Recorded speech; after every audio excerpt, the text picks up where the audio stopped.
Hey, what's going on, softball fans? Before we get started with this interview, I'm going to give a little love to some of our affiliates that have partnered up with us. First one, we're going to talk about Pitch Tracker by Diamond Kinetics. It's baseball and softball's cutting-edge technology.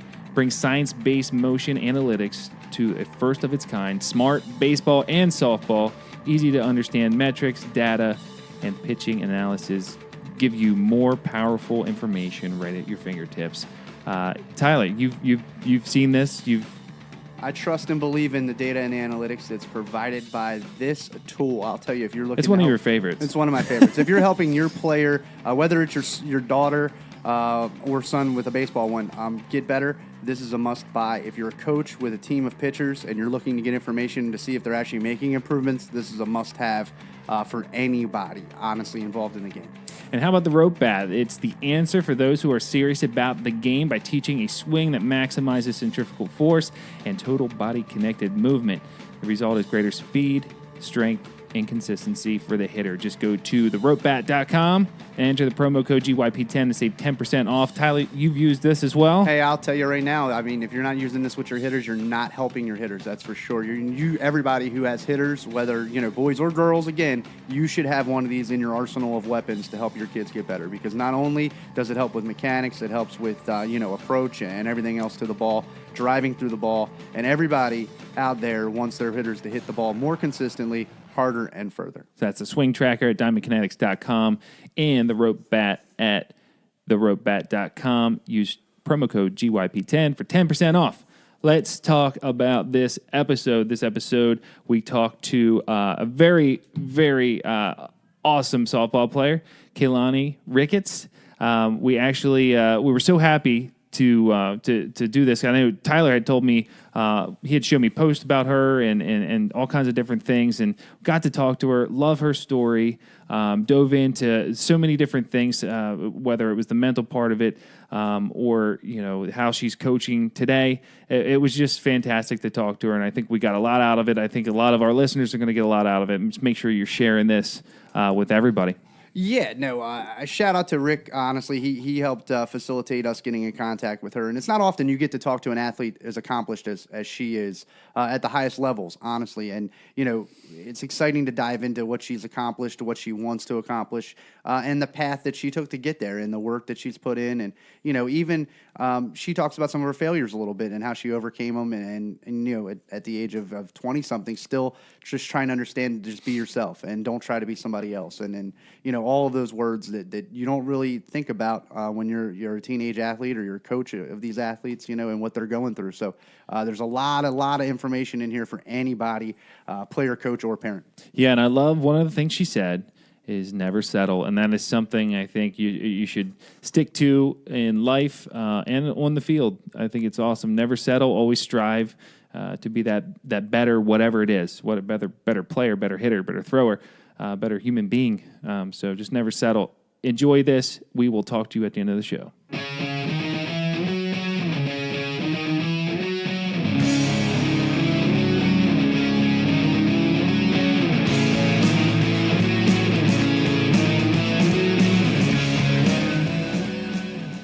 Hey, Keilani, thank you for joining us. Thanks for having me, guys. Yep, no problem. Hey, Keilani, it's Tyler. Appreciate you taking the time to do this with us. Yeah, of course. Thanks for having me. Hey, we always like to kind of go back and start a little bit with your softball story. So if you can, for our listeners who aren't quite familiar with your road to success, can you just kind of walk us through your high school, the end of your high school career kind of, and why you chose to go to college where you did, and ultimately what was the deciding factor in it and what was the process like? Yeah, so, I guess early on, just a little brief history with me, how I'm a pitcher, and I actually am a hitting pitcher, and so I started pitching when I was about 11, and it wasn't until high school that's when I started getting kind of better. I wasn't always one of the best pitchers on the team. I was maybe like third or fourth string pitcher. I usually liked sitting on the bench, or I was in the outfield, and it wasn't until high school when I was about a sophomore, junior, me and my sister, Stephanie, she was actually a year older than me, and she pitched at University of Hawaii. when they went to the World Series in 2011, I think. And so we grew up pitching kind of together. And so it wasn't until I was a sophomore, she was a junior, we kind of took off, I guess, grew into our bodies a little bit. We're both I'm about 6'2", she's about 6 foot. And so we both kind of just grew into our bodies and figure out how to use it pitching wise. And so when I was a sophomore, I guess that's when I started, growing my body, like I said, but really started to take in the work ethic of, wanting to get better as a pitcher and be better for my teammates and see what I'm capable of if I really put in the work. And so that's when I really started to kind of take off and figure out my pitches and figure out how I was able to use the speed that I was pitching in practice, being able to use it in the game. And so that's when I started getting recruited was about when I was a junior. And so I started getting interest from places kind of all around the country from different types of conferences. And my parents, I am the youngest of 4 siblings. And so my 3 older siblings, they all went to play Division I. My 2 sisters played softball and my brother played football. And so I think with my parents going through the process with them, they wanted me to just make sure that I was keeping my options open when I was going through the recruiting process. And so, I visited schools local and I visited schools in the Midwest and the South. And so I think when it came down to it, I ended up choosing the University of Oklahoma. And it's funny because I had been there before and then I visited all these different schools, and Oklahoma is actually where my oldest sister, Samantha, she went to school. And so it just felt like home. It felt like family to me, having my sister there. Coach Casso, she reminded me a lot of my basketball coach in high school, I guess. And so, I really liked her style and I wanted to be able to help their team out. And they were just on the border of making the World Series the past few years.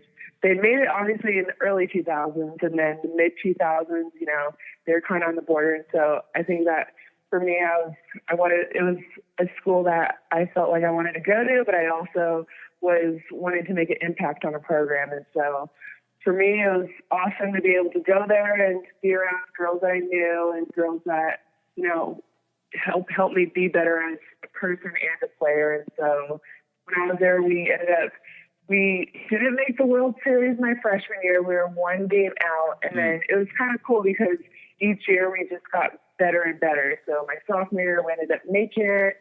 Junior year, we made the national championship game, and then senior year, we ended up winning it. And obviously, if you know Oklahoma softball as of late, it's been awesome to be able to see how well they've been able to do since our team had won that national championship. That's almost the expectations now. They're always one of the best teams in the country. So it's really cool to see how the program has really flourished and gotten better and better each year. Now, you had mentioned how you had learned to grow as a player and as a person while you were there throughout the years. Obviously, every single year you got better and better as a team as well, not only as a player but as a full team. What were some of the things that were the biggest changes for you? Like you went from high school and then you got to college and you're like, whoa, I need to work on this. What were some of those changes that really made an impact for you? I think, with Coach Casso, I'm starting to notice that now. I'm a volunteer coach at OU, and, seeing back on my years at OU, just with her, she's really about, not being content with what you have, never settle. Even if you're gaining success in that moment, you could always be better.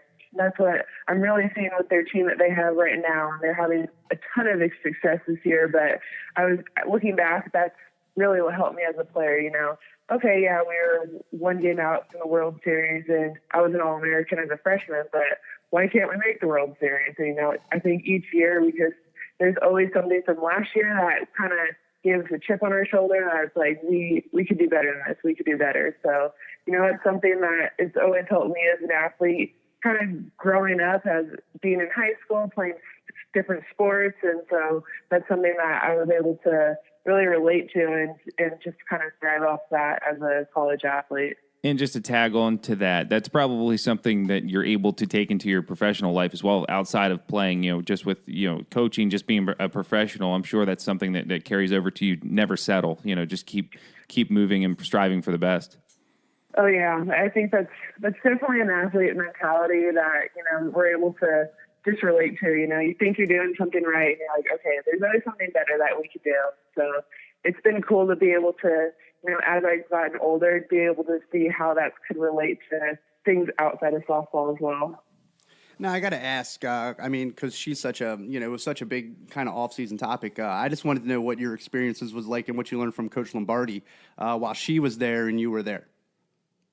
Coach Lombardi, I don't know if you guys know that she was a catcher in college. So it was really cool to be able to learn from her from a catcher standpoint, just because I've always been taught from pitchers and stuff. And so I think the biggest thing that she helped me with was just being able to be prepared going into games. And we always had a solid game plan to go off of that. And, if it didn't work out, we were able to look at it afterwards, see what we could do better. And she was really good at helping me find the adjustments of games. If I was doing bad in the middle of the game, if I did bad after the game, looking back at that game, and just, her game calling obviously was amazing. And, I think the game plan part was something that I was able to take to the professional level, and just being able to, try to figure that out for myself. And she made it easy that way, just to be able to make our goals clear for the game and just our strategy going into each batter. Now, I got to ask this, too, since now you just kind of brought up that she was a catcher, and you're obviously pitcher-catcher relationship is kind of huge. You talk about, I was just watching the SEC championship last night, and, one of the first things Barnhill said was about her relationship with the catcher behind the plate. And one thing I'm watching is, everybody's turning, looking at the dugout, everybody's getting the same, everybody's, got a wristband on, whether the pitcher-catcher. How do you feel about, basically the coaches in the dugout having complete control of the game? Or do you think it's a good thing to where nobody is confused, there's no missed signs, there's no nothing? Well, what is your take on that part of the sport now? For me, when I was in college, the coaches did call the game. And, I didn't have the wristband, though. They usually relate it to the catcher, which I think the wristbands came probably the year after I was in college. And for me, I like to shake a lot of pitches, so I don't know how I would have been able to handle that. I think it just might have taken too much time if I was having to look at the signs. And, personally, I probably would have missed a few signs. But, yeah, that part, it probably would have taken me a while to get used to. But for the coaches calling the signs, there's so much data that, seeing now on the coaches side of things, there's just so much data that they're trying to keep track of, and with the teams that they're playing. And, we might be facing that team in postseason, be facing them the next year. And so it makes everything easier that way, and I'm able to see that. And I think, the coaches, it works out in their favor with the relationships that they have with the pitcher and catcher. And, I watch the catchers now and the pitchers and catchers now, and I was kind of the same way in college. I think that pitcher-catcher relationship still is really important to have, regardless of if the coach is calling it in the dugout or not. You're out there on the field, and the coach isn't out there with you. So being able to have kind of that security of that catcher, being able to have your back, I think that's really important still. And, it's tough because I do really like the catchers calling my games for me. And I just feel like that does give you a deeper connection, but I kind of see why they do it in college. And, I think it's, you're still a young athlete and you're still learning different things about it. And so I think it's great when the coaches kind of take the girls aside and explain to them why they're calling different things, and, and if the pitcher is not shaking enough, I think it's great that the coaches being able to ask her, why did you throw that pitch? You weren't comfortable with it. It's okay to shake that pitch. So, I definitely see why they have gone that way, just with the whole data side of things. But yeah. Awesome. I love hearing the story of, when we have guests on the show and they talk about their experience of winning a national title. Can you talk about that experience, how great it was for you? I know you just briefly mentioned it, but can you just talk a little bit about that, what you learned from it, and one of your biggest takeaways? Winning a national championship, I think, for us, I was kind of talking about for my junior year, we lost game 3 of national championship to Alabama. And, that was heartbreaking just because we had gone to game 3 and it was a really close series. And so going into my senior year, we pretty much had the majority of the starters and returners from the year before. And I think just from the get-go from that season, from the very first inning of that season, I'd say, we were on a mission and, we were kind of like out on a vengeance, I guess. And so you could really feel that the entire season, which I didn't really feel the seasons before. We knew what our mission was and, we felt it every single game of the season. It didn't matter if the opponent was ranked or unranked, whatever it was. And so going into the World Series, I think, we had less jitters because of that, because our goal was so important to us and we were so focused on that. And so, it was exciting national championship game for us. We played Tennessee, and that was a game that we ended up going 11 innings. And Madison Shipman had a 3-run home run off me in the top of the 11th, and Lauren Chamberlain, or I think it might have been the 9th or 10th. Lauren Chamberlain ended up having the infamous walk-off home run off of them. So that was really exciting for us just because, we started almost feeling our dreams kind of go away for a second, and we're like, no, this isn't happening again. And that was when, we really buckled down, got down to business, and it was really cool for us because, we did have quite a few All-Americans on our team that year, but it was the bottom of the lineup that kind of sparked that game, that sparked that comeback. So it just shows that, winning a national championship, it really is a complete team effort. And, I think that might have been something that we were missing the year before. We weren't able to really complete it together. We were a great team getting to the national championship game, but, I think we could have came together a lot more that year. And so I think that's something that, obviously Coach Gasso has been able to learn from, see where she could have done better from, and really has done a good job of bringing these teams together now that she has. That's so exciting and fun to hear. I mean, because kind of some of the names you're mentioning there are kind of like, in like the Mount Rushmore kind of like that generation of players. I mean, like Madison Shipman was a superstar. She's got bats named after her. Same thing with Lauren Chamberlain. I mean, the amount of talent that was in that national championship game was unbelievable looking back at it. Oh, yeah. It was definitely a really exciting game.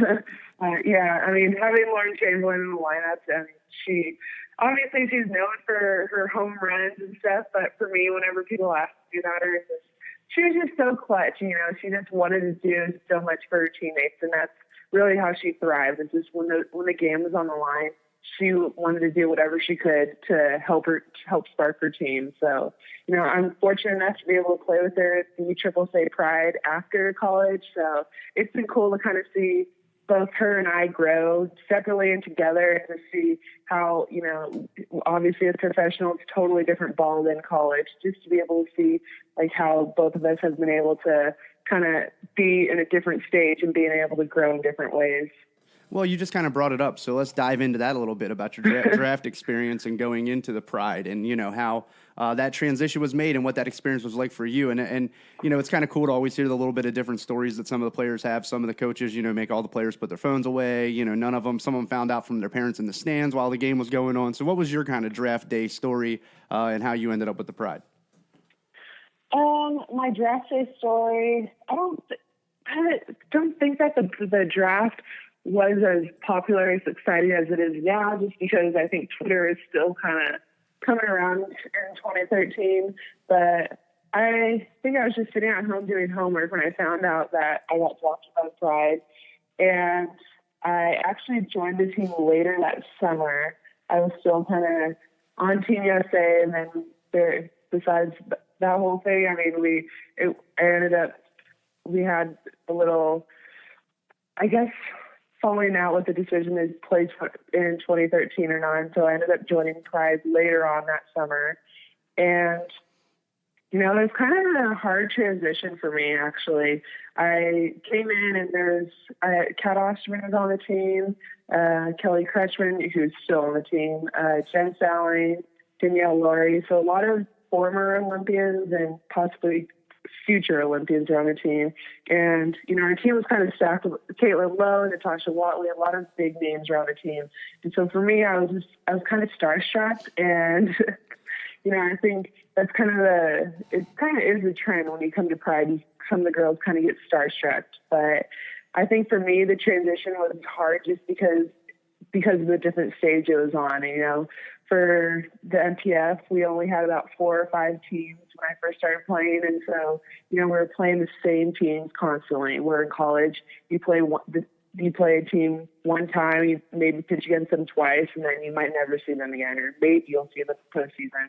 And so for me, just being able to have to face batters over and over again, and, they're obviously facing the best pitchers too. It was a challenge just because the lineups are a lot stronger, and you're having to face that lineup one week and have to face them the next week possibly. And also I think that one of the hardest things was just being able to play. The stakes were totally different than college. College, if you lose one game, that could ruin your RPI, ruin your seedings and stuff. And so the games in college, they seem like they're a little bit more on the line, where with the OPF, the game was somewhat on the line for the regular season championship, but when it came down to it, everyone kind of makes postseason. Maybe one team didn't make postseason, and so it almost feels like the game would be more on the line towards the end of August. And so that was kind of hard for me to be able to transition with that as well. And then also being able to be part of a pitching staff was also big for me, just because at Oklahoma, it was really only the 1-2 punch, where in the MPF and with the Pride, we have about 5 to 7 pitchers at times. And so, being behind Kat Osterman my first few years, that was kind of hard for me. She'd be pitching game 1, her drop ball was just dropping about 2.5 feet, and I'd come in game 2. And I always joke about it. She would make my drop ball look like a batting practice fastball, just because mine does not break that far down. But yeah, I think that transition, it was definitely hard for me, being able to kind of, learn to try to grow as a player.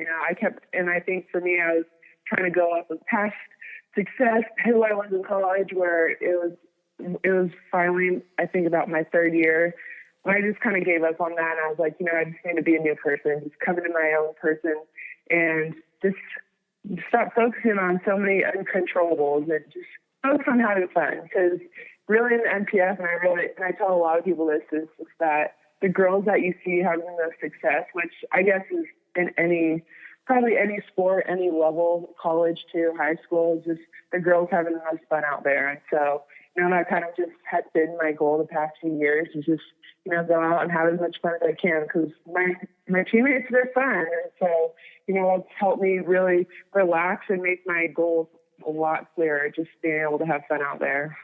Now, I got to ask in a way, because now you've kind of, you won the national title just this past season with the Pride. You guys won the championship in that. What was the experience like, winning the championship as a professional now? And, kind of the way you guys won it, that was a spectacular play at the end of the game. You were on the mound. I mean, how much fun was that for you as a player? Oh, it was really cool to be able to do that. Just, especially against Chicago, at Chicago. Obviously, if you know anything about MTF, the Chicago Pride, they kind of have like their rivalry history. And so it was really cool, especially because it was with Shelby. Because Shelby went to Oklahoma with me as well. And so, like I was saying about Lauren, just being able to watch her grow, being able to watch Shelby grow as a shortstop as well. She was a third baseman for me when I was at OU. And so being able to kind of, see everything kind of locked down. In the past few years, we had come in being the regular season champs, and then losing in the championship game. And so, that was kind of on our shoulders, and being able to just go out and, kind of the same thing when I was talking about after losing championships, we were kind of on a mission. And so being able to win the championship this past year, it was definitely awesome. It was an awesome feeling for that, just to finally kind of win both regular season and the Cal's Cup championship. And this past summer, I was actually with USA most of the time. And so it was cool to see kind of like my teammates just being able to hold it down and being able to be accepting of me. And we came straight from Japan, straight to championships. And so being able to kind of just go in and, I was obviously on the team the year before we lost the championship. And so being able to be on the same page with everyone and just kind of go after it with my teammates, it was a lot of fun. Well, let's not gloss over that. Your experience so far with Team USA, the national team, and what has been the biggest growing moment for you with that team, and just talk about that experience a little bit. I've been with US. I was on it in college actually in 2011 and 12, and so it's been a few years. And so being back with Team USA, it's really cool to see. Just because now that I'm on the team, it's in the Olympics, where when I was on in college, we weren't sure what was going to happen. And so it wasn't an Olympic sport at that time. So for us, this past summer, it was really exciting because that was when we qualified for the Olympics, and we were the first team to qualify so far. And so that was really cool to kind of come together because half the team, we were pretty new to the kind of the core players that have been on the team the past 5 or 6 years. And so, it was really fun to be able to, get to know new girls and be able to kind of come together. And, fortunately, I got the chance. I made the team for this year. And so this summer, we're going to be having the Pan American Games and just kind of getting ready as the Olympics get closer. So I think biggest learning thing for me so far has been, I think just being able to understand what kind of pitcher I am and being able to just kind of embrace that and not try to be some kind of pitcher I'm not, I guess, which is so totally weird that, as a 27-year-old, I'm saying that. But I think for me, the staff that we had last year was obviously incredible. We had Rachel Garcia, Kelly Farnhill, Danielle O'Toole, Monica Abbott. And, for me, I kind of have similarities with a lot of those pitchers. I'm a hard thrower, but I don't exactly throw as hard as Monica. I'm a drop ball pitcher, and I have a changeup like Danielle O'Toole, but, it might not move as much as hers. So, for me, I was just having to embrace the fact that, I wasn't going to be the hardest thrower on the team. I wasn't going to have the most movement on the team. But so my pitches that I did throw, I just had to embrace that and stop trying to, throw as hard as Monica maybe. And so some games that what I had to come in after Monica, like I was kind of saying with Kat with her drop ball, when I was throwing in after Monica, she was throwing heat. And my stuff, even though I was trying to throw hard, it wasn't as hard because they just been facing 70 plus miles an hour. And so I just kind of had to embrace, I guess, my movement pitches after coming in after her. And, same thing, after I came in after a moving pitcher, I had to try to embrace, my heavy drop ball with that. And so being able to try to balance out the pitchers, and I think with Coach Erickson, he does a good job of being able to throw in different pitchers in different situations that totally fit those matchups. And he's constantly moving pitchers around. So just being able to always be on my toes and always be ready to go in, that was a challenge, but it was also really, really exciting because he was doing it all summer where he would change pitchers in and out no matter what the situation was. And when it came down to the semifinal game, which was the qualifier for the Olympics for us, he ended up throwing me in at first base, which I hadn't played first base since my freshman year of college, but I was pitching the past few innings and he wanted me to go in to pitch the next inning. And so he put me at first, put Rachel Garcia in the game, and then I came in the next inning. And then the same thing happened the next inning. We had a righty-righty matchup, so we put Rachel in, I went to first, and then I went back out the next inning. So it's really exciting because, I was kind of pushed out of my comfort zone with those kind of things, but it was all worth it. It made it so much more exciting. For me, I could have been really nervous, really scared if it was any other situation, but, we were trying to win a championship, and that was all that was really on our mind. So it's exciting to be able to be pushed out of your comfort zone where it's something when you're trying to reach the goal of yours and the goal of your team. So that's been really cool for me so far. Now, we've kind of asked this a bunch. What does the softball coming back to the Olympics mean? I know it's probably you kind of brought it up a little bit back when you were with Team USA to start with. But what does it mean now, and what's the atmosphere like with the team and knowing that there's a goal now and a mission and not just winning another tournament? Yeah, I think it definitely is. It makes things a lot bigger just because, when we were on the team before, we weren't sure about if it was going to be in the Olympics or not. So it was more, we were trying to win world championships in Pan Am, which still are big tournaments that we're trying to win. But, now we actually get to talk about, our goal, winning the Olympic gold medal. And we get to talk about that every day when we're together. So, that makes things so much more exciting. And, for us this past summer, when we were qualifying for Olympics, that's one of the most exciting and one of the biggest games I've ever been a part of, and being on the World Series stage, I would say, this compares to that just because, Olympic gold medal, that's just a dream of all of ours that we've had since we were little. And, growing up for me, it was always Team USA that I kind of looked up to. It was like the Olympians that, I strive to be like. And so it's cool that the little girls now growing up, of course, with college softball being huge, but now there's an even bigger stage to strive for. And, it's in the 2020 Olympics right now, which is really exciting for us. And, I think that 2024 Paris, they didn't name it on their short list, but I think there still might be a small chance that it could be in Paris. And then 2028 in LA, there's a big chance. So it's cool to see, hopefully, our sport grow. And I just, we just hope that it's a huge success in 2020 in the Tokyo Olympics to show, I guess, the world, what our sport, what I guess Americans see our sport as, because obviously it's so popular here in America. So, we just hope that the world kind of sees how much we enjoy this sport. And so, yeah, and it's, for me, I've been playing in Japan the past few years. I was playing in the Japan Softball League.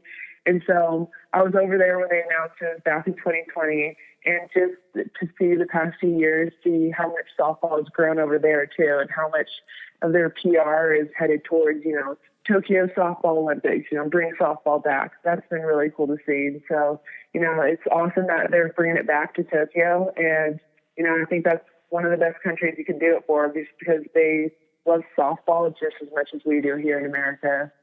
I got a question about softball. I know you've been doing that for in Japan for the last 5 years or so.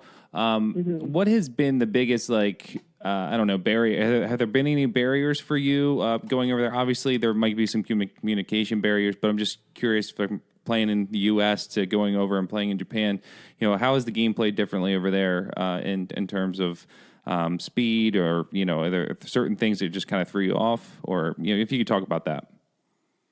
Yeah, obviously, the language barrier, that's always a big one. But for me, I was pretty fortunate. I had about 2 translators, and I had a Japanese teacher. And so I had a translator, and then one of our coaches, Debbie Schneider, she was actually Michelle Smith's catcher over here in Japan. And so she kind of acted as my other translator just because she's an American that's lived over there for about 27 years. And so, I was lucky enough to have 2 translators with that, me and the other foreigner. We kind of had our own translators since there's 2 of us, 2 of them. And, that made things a lot easier just because they both had played softball. They know the terminology, which I know a few of the teams, when they get translators, they don't exactly know the sport, and that kind of makes it hard to translate things. And so, language-wise, that was tough, but it was something we were able to get used to.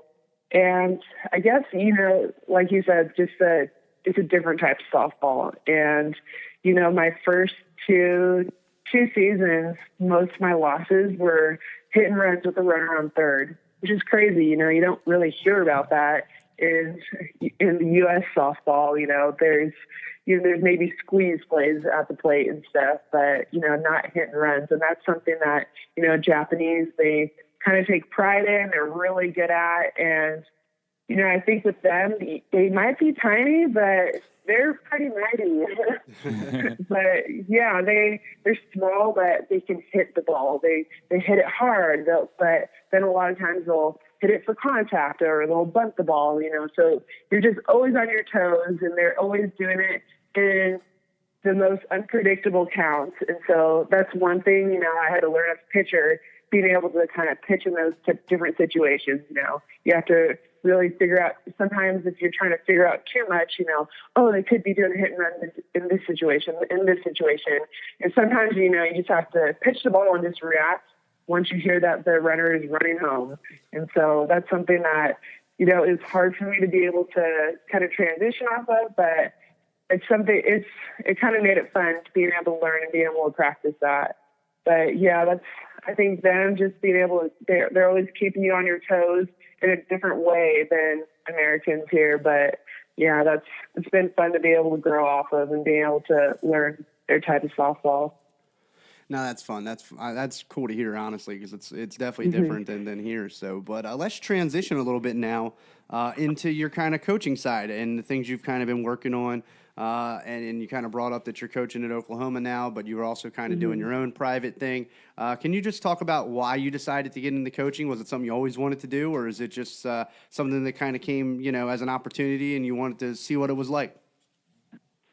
Yeah. So actually, so last year I was in Japan, and then in the summer I was with USSSA, and so I was just deciding, I think this is going to be my last year with Japan as we're getting close to Olympics. Just want to stay healthy, and I just got married in 2017, and so I was just like, well, I actually kind of want to be hanging around my husband a little bit.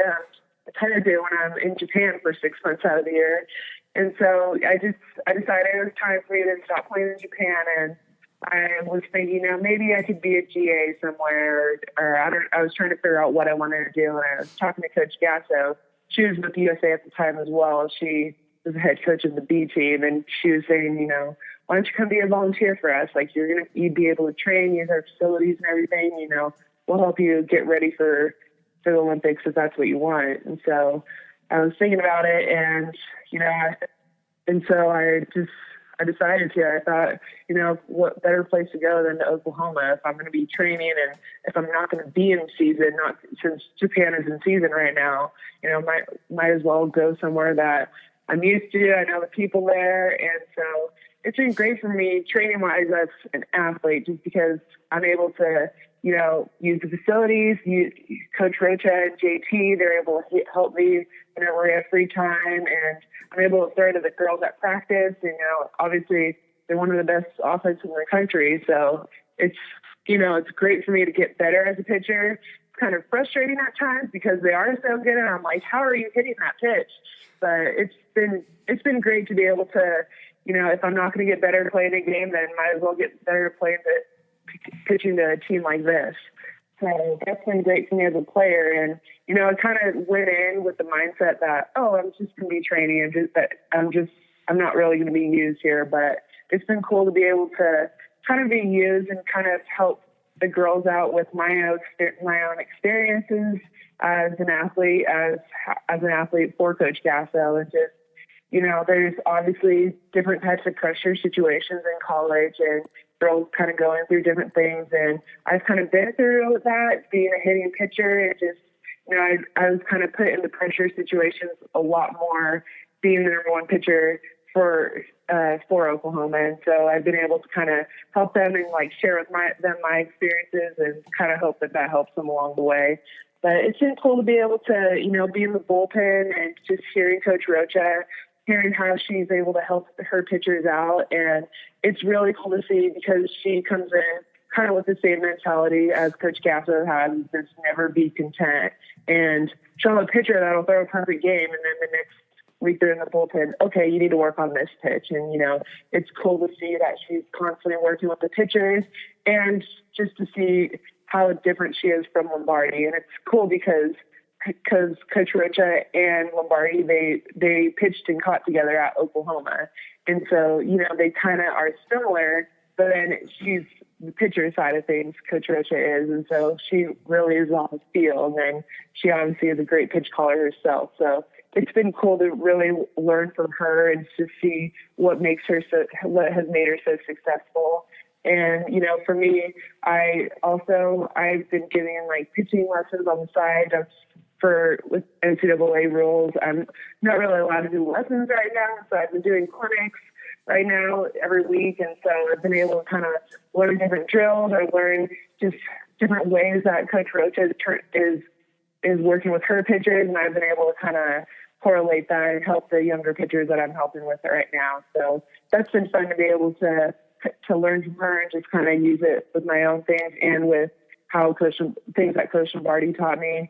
And so, yeah, I've been just kind of doing lessons or clinics on the side, and hopefully just kind of, I wanted to try this out a little bit just because I've never really had time to do one-on-one stuff or doing weekly lessons. And so, hopefully in the future, I'll be able to kind of build off that. And so I'm glad I was able to have this experience now and be able to learn different things from the Oklahoma softball, from the program where it's at right now, and just being able to use that for me, being able to help other girls out with that.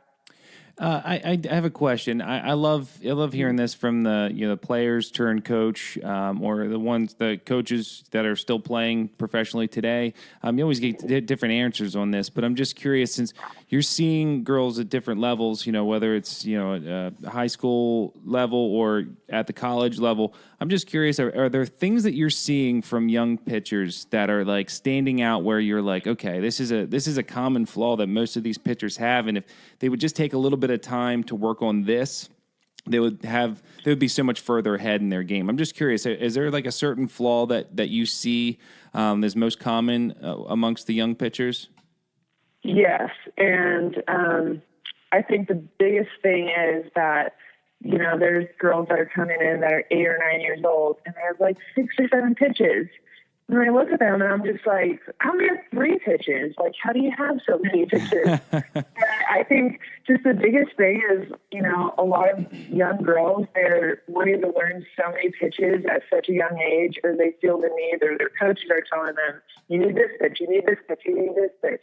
And, they're learning all these pitches, but they don't exactly have the best mechanics yet at that age. And, I try to tell them, I'm 27 and I'm still working on my mechanics. You have to always keep working on your mechanics, And like how I was talking about earlier in the podcast about how me and my sister, we didn't really start blossoming, I guess, until we were sophomore, junior in high school. That had a big, our pitching coach played a big role with that, just because, we started going to a new pitching coach, and he kind of just broke us down. And, we had learned all these different pitches and we had all these pitches going into when we first started doing lessons with him.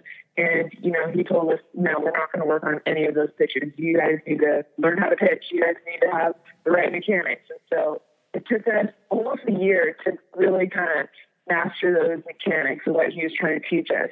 And in that year, we were really only throwing fastballs and changeups. It was a hard fall. I remember we were both getting lit up, and we weren't throwing very well. We didn't have all these different pitches, but our coaches were able to see like how our mechanics are getting better. We're really getting used to our bodies a lot more and our body awareness. And so once we were finally able to get our mechanics down the way he wanted us to, then he started teaching us pitches. And once you really do get you really master those basic mechanics, learning different moving pitches, it becomes so much easier. And it becomes easier to be able to, have that body awareness, because everything is more consistent with when you have all those basic mechanics kind of mastered.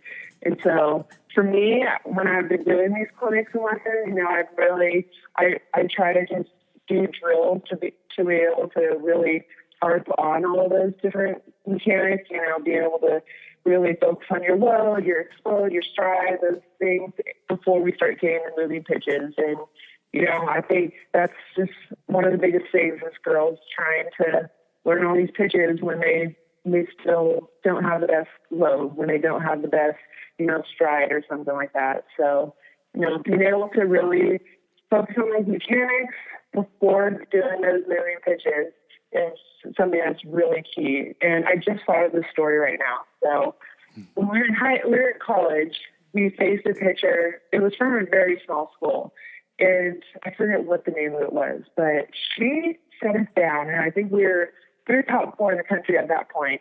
And this pitcher, she I think we ended up winning 1-0. But this pitcher, she wasn't throwing very hard, and she didn't have very much movement. I mean, we'd come back to the dugout, and our hitting coach would be like, "What is she throwing up there? What's it look like?" I'm like, "Coach, it just looks like a fastball."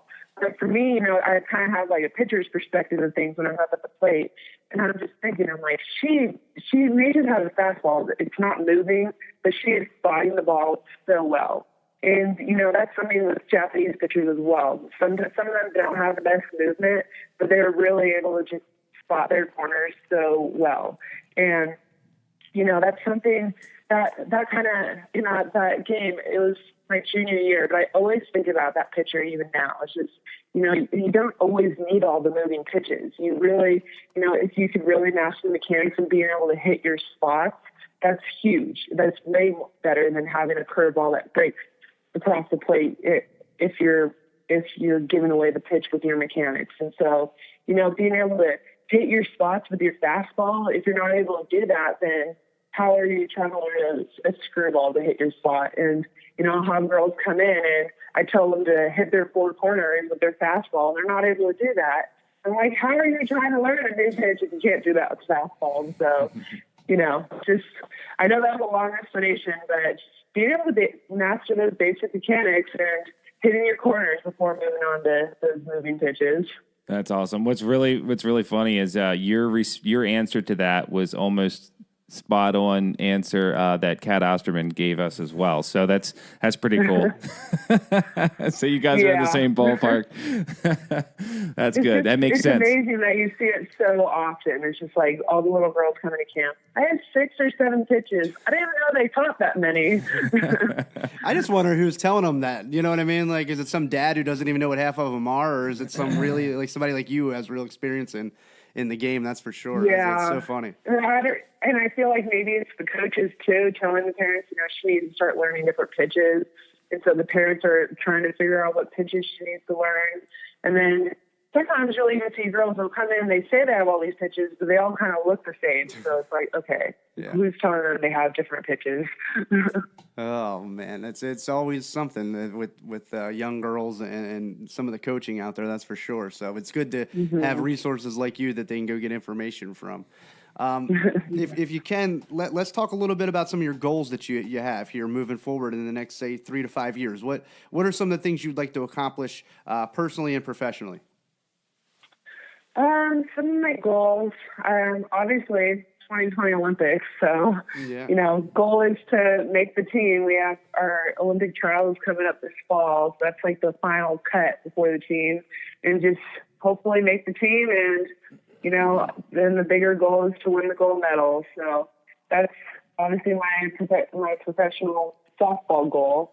And, from there, I think another goal is just being able to grow the game. And, like I've been saying, I've been able to kind of learn different ways of coaching now that I've been with Oklahoma and just with past experience. And so I've been able to just kind of use what I've been able to learn and help girls out. And I just hope to be able to, grow in that way and be able to help and being able to coach in that way. And going into coaching, I didn't know if it was something for me, but I've been able to see just small little impacts that I've been able to help girls that have been coming to my clinics. And so that's something that I just only hope to be able to keep doing. And then another thing is just being able to help grow the sport internationally, I guess. And so that's been kind of a goal for me. I'm part Samoan. My grandparents were born and raised in American Samoa. And so me and my sisters got the opportunity to go and do a softball clinic out there one year when I was in college. That had a huge impact on me just because, I was able to kind of make an impact in the culture that, that I'm actually from and kind of see my roots and see girls that are, similarly built to me. And so being able to help, we were only there for about a week, and being able to help in that 1 week, it was so special. And, I've been able to go back 2 more times after that. And just, I always try to collect equipment and I bring it to the girls, and, it's just been cool to see that it was old equipment for either it was Team USA or Oklahoma, but, that equipment, it was like gold to those girls. So that's something that, I haven't actually been back and quite a few years, probably since 2015. And so I think for me, I want to be able to try to go back and hopefully bring some girls with me to help do the clinic or two out in Samoa and help bring some more products over there. So, just kind of doing my part in helping grow the game internationally and just being able to do it somewhere that, I have roots at. So, those are kind of my two goals: help grow the game and, help USA win a gold medal. That's outstanding. I love this question. If you could go back and tell your teenage self anything, what would it be? Go back and tell my teenage self, I think, the biggest thing I was kind of talking about before is just control the controllables. And, there's so many uncontrollables in softball, so many things, in any sport actually. And, we get focused in on some of those uncontrollables, whether it's like, okay, we have to win a championship, but it's really, some of that stuff is just out of your control. And so just focusing on those things that are in your control, being able to work hard and practice as much as you can, and being able to have fun with your teammates. Those things are in your control. And just really focus on those things, and the uncontrollables will really take care of themselves. Awesome. I love it. And one more question here. Actually, Tyler, go ahead and you want to ask this one. Well, one thing we kind of like to do here and connect the dots a little bit from guest to guest is if we could, reach out to one player, coach out there, maybe somebody that has a great story or great advice or knowledge. Who do you think the Going Yard podcast should reach out to have on as a future guest? Well, I think of my Pride teammates.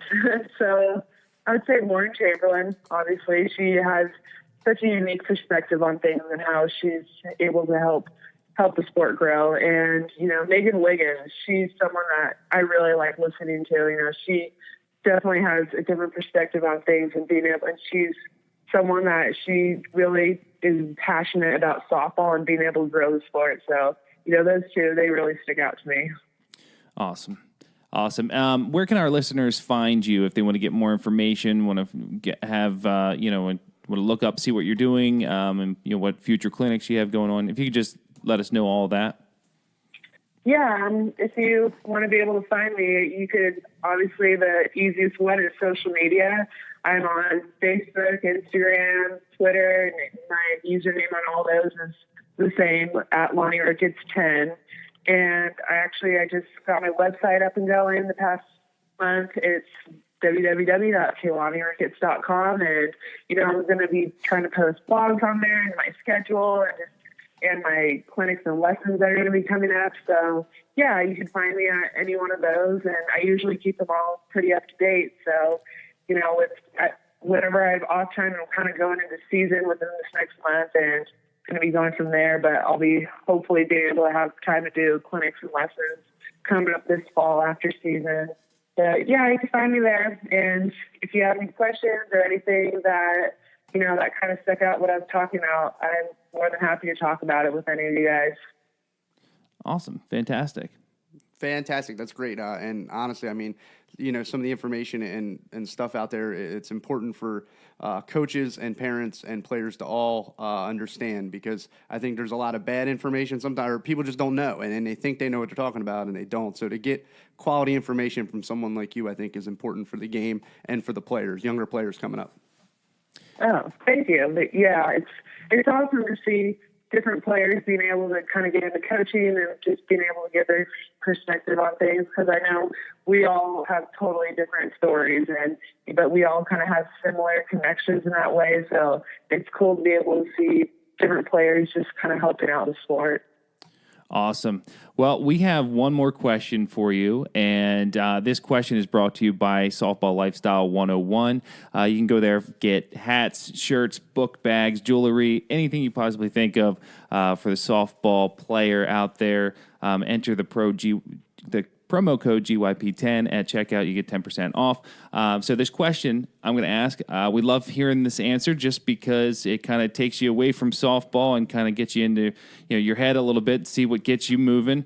Let's just take this scenario, 2020 Olympics. Okay, so let's just say you're going out and you're pitching. What song are you choosing as your walkout song to the mound?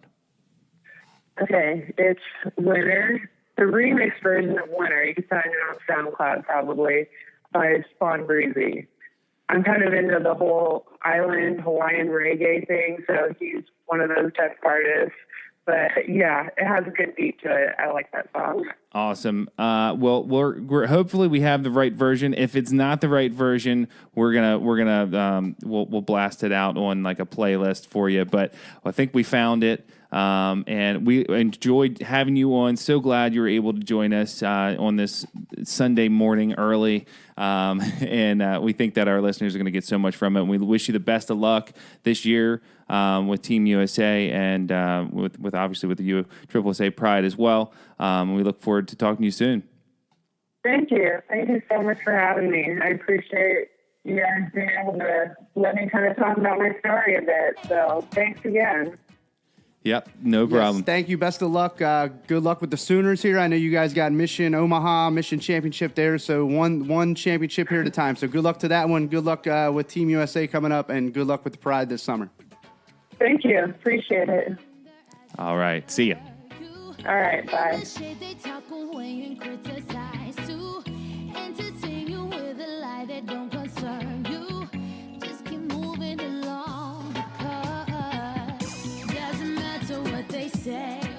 All right, hope you enjoyed that episode. Make sure you follow her on all of her social media. Very impactful player and just person altogether. So hope you enjoyed that. Make sure you share it. As always, you can find us on all things social media at Going Yard Podcast and on Twitter at GY Podcast. And if you like what we're doing on a week-to-week basis and you want to support what we're doing, you can go to patreon.com/Going Yard Podcast and find out the many ways that you can help us in what we're doing, and we would greatly appreciate that. So thank you. Yes, we can't do it without your support. That's for sure. You can find all of the links that Dan was talking about on our website, goingyardpodcast.com. You can also find all of our affiliates that you can save 10% with promo code GYP10 at, and you can also find all the ways to download this episode on iTunes, SoundCloud, Podbean, and Google Play. Make sure you leave us a 5-star review if you could, so we can climb those podcast rankings. That's right. So that's a wrap for this episode of the Going Yard Podcast. So for Keilani Ricketts and all of us here at the Going Yard Podcast, I'm Dan. And I'm Tyler. See ya. Later.